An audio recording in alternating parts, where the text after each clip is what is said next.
तर बघा काय माहिती आहे, केंद्रीय अर्थमंत्री निर्मला सीतारामन यांनी आयकर प्रणालीमध्ये कोणताही बदल होणार नसल्याची माहिती जाहीर केली आहे. त्यामुळे मागील वर्षाचे जे स्तर आहेत तशीच आयकर आकारणी होणार आहे.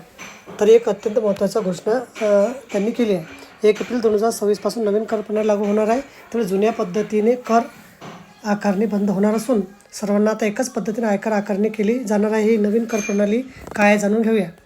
कोणते बदल नाहीत. 1 एप्रिल 2025 पासून सुरू होणाऱ्या वित्तीय वर्ष 2026-27 मूल्यांकन वर्ष 2027-28 साठी आयकर स्तरामध्ये कोणते बदल जाहीर झाले नाहीत. आज 1 फेब्रुवारी 2025 रोजी झालेल्या केंद्रीय अर्थसंकल्प 2026मध्ये अर्थमंत्री निर्मला सीतारामन यांनी प्रत्यक्ष करमध्ये कोणतेही बदल जाहीर केले नाहीत. त्यामुळे गेल्या वर्षीच्या अर्थसंकल्प 2025मध्ये नवीन कर प्रणाली तशीच कायम राहील.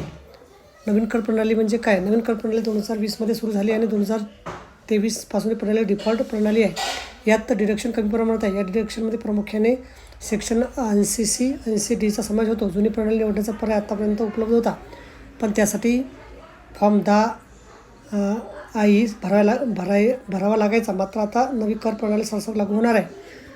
जुन्या कर रचनेनुसार 2.5 लाखापर्यंत उत्पन्न करमुक्त झालं तर 5 लाखापर्यंत 3% कर आकारला जात होता. 5 ते 10 लाखादरम्यान उत्पन्नावर 20% आणि 10 लाखाहून अधिक उत्पन्नावर 30% आयकर जुन्या प्रणालीनुसार आकारला जात होता. नवीन कर प्रणालीचे फायदे: साधी आणि कमी दर असल्याने ही कर प्रणाली अधिक सुटसुटीत आहे.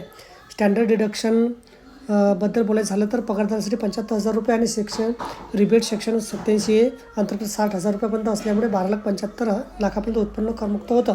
ही कर प्रणाली मध्यमवर्गीय आणि पगारदार वर्गाला केंद्रस्थानी ठेवून तयार करण्यात आली आहे. यंदा जरी करण्यात आलेल्या अर्थसंकल्पात बदल नसल्यामुळे हीच कर रचना 1 एप्रिल 2026 पासून लागू होणार आहे. तर बघा, अशा प्रकारे अत्यंत महत्त्वाची माहिती आपल्याला समजली असेल. व्हिडिओ सुद्धा आवडल्यास लाईक करा आणि शेअर करायला विसरू नका. धन्यवाद.